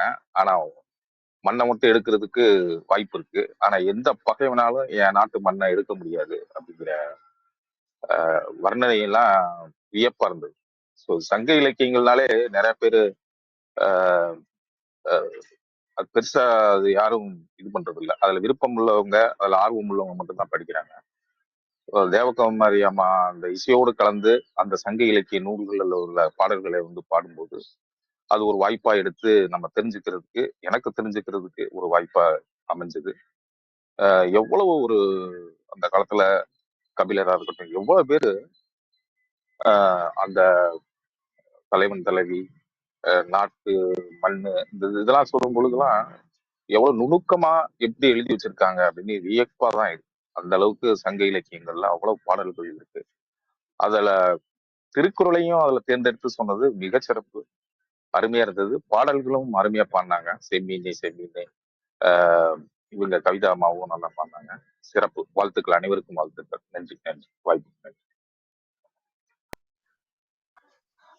உங்கள் அன்பான நன்றி. வாழ்த்துக்கும் கருத்துக்களுக்கும் நன்றி. நன்றி. வேறு யாருக்காவது கருத்துக்கள் இருந்தா பகிரலாம். நன்றி அனைவருக்கும். இன்றைக்கு அருமையான காலை பொழுதுல இசையும் தமிழும் அப்படிங்கிற ஒரு தலைப்புல இசையோடு தமிழையும் சேர்த்து நமக்கு பரிசாக கொடுத்த தேவகுமாரி அவர்களுக்கு மனமாற அனைவர் சார்பாகவும் சரித்திரம் படைப்போம் தளம் சார்பாகவும் மனமாற நன்றி தெரிவித்துக் கொள்கிறோம். பேச்சாளர்களாக கலந்து கொண்டு தங்கள் அன்பையும் வாழ்த்தையும் கருத்துக்களை பகிர்ந்து கொண்ட ஒவ்வொருவருக்கும் நன்றி. தொடர்ந்து பொறுமையாக கவனித்துக் கொண்டிருக்கும் அனைத்து கவனிப்பாளர்களுக்கும் நன்றி. சசிகலா அம்மா வாழ்த்துக்கள் தெரிவிச்சிருக்காங்க. அன்பு ஐயா அவர்களும் வாழ்த்துக்கள் தெரிவிச்சிருக்காங்க. மிக்க நன்றி. மறு ஒலிபரப்பு வாயிலாக கேட்கவிருக்கும் அனைவருக்கும் நன்றி. மீண்டும் நாளை காலை 6 மணிக்கு நல்வாழ்வு நம் கையில் என்ற தலைப்பில் ராஜசங்கரி அவர்களின் சிறப்புரை இருக்கிறது. அதில் அனைவரும் கலந்து கொள்ள வேண்டும் என்று அன்போடு கேட்டுக்கொண்டு விடைபெற்றுக் கொள்கிறோம். அனைவருக்கும் நன்றி, அனைத்திற்கும் நன்றி, ஆண்டவனுக்கும் நன்றி. 5, 4, 3, 2, 1 நன்று.